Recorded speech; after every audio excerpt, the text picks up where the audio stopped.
ओशो कहते हैं, आदमी मृत्यु से बचना चाहता है, बहुत उपाय खोजता है, बड़े महल खड़े करता है, बड़े किले बनाता है, मजबूत से मजबूत पत्थर खोजता है, जीवन की तरल धारा पर भी हस्ताक्षर करता है, अपने बच्चे छोड़ जाना चाहता है और हर बाप कोशिश करता है कि बच्चे मेरी प्रतिच्छवि हों। कभी नहीं सोचता कि ऐसा क्या है मुझ में जिसकी प्रतिच्छवि छोड़ जाना जरूरी हो या जिसके कारण पृथ्वी ज़्यादा सुंदर हो। मेरे कारण काफ़ी कुरूप थी, मेरी मौजूदगी एक बोझ थी और मैं अपनी प्रतिच्छवि छोड़ जाना चाहता हूँ।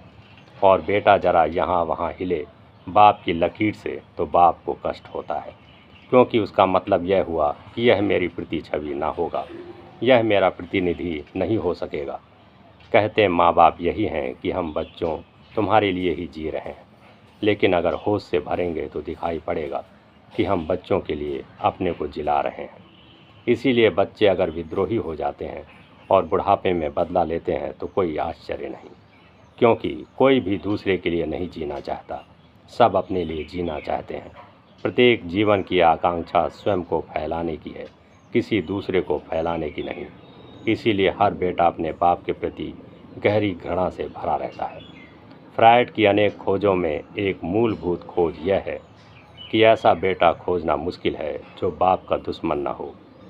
ऊपर से ठीक है, ऊपर से आदर करता है, पैर छूता है, ऐसी लड़की खोजना कठिन है जो माँ की शत्रु न हो, भीतर गहरा विरोध है। गुरजीएफ कहता है, अगर कोई ऐसा व्यक्ति मिल जाए तो सच में ही अपने माता पिता का जो आदर करता है तो समझना कि वह संत है, क्योंकि बड़ा कठिन है माँ बाप को प्रेम करना। अगर यह घट जाए, यह तभी घट सकता है जब परिपूर्ण होश हो, तो माँ बाप पर दया आएगी, करुणा आएगी। तब ऐसा लगेगा कि वे मूर्छा में जी रहे थे, उनका कोई कसूर नहीं।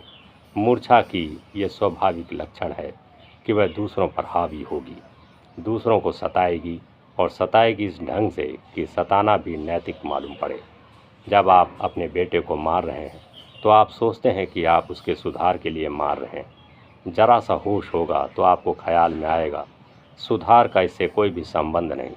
आप क्रोधित थे, बेटे ने किसी कारण से आपका अहंकार पर चोट पहुंचाई, घाव हो गया।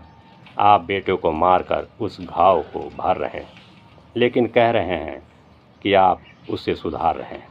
दिखा आप ऐसा रहे हैं जैसे उस पर आप कृपा कर रहे हैं उसको मारकर।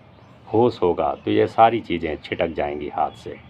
कहते तो आप ये हैं कि मैं राजनीति में चुनाव इसलिए खड़ा हूँ कि जनता की सेवा कर सकूँ, लेकिन मामला कुछ और है।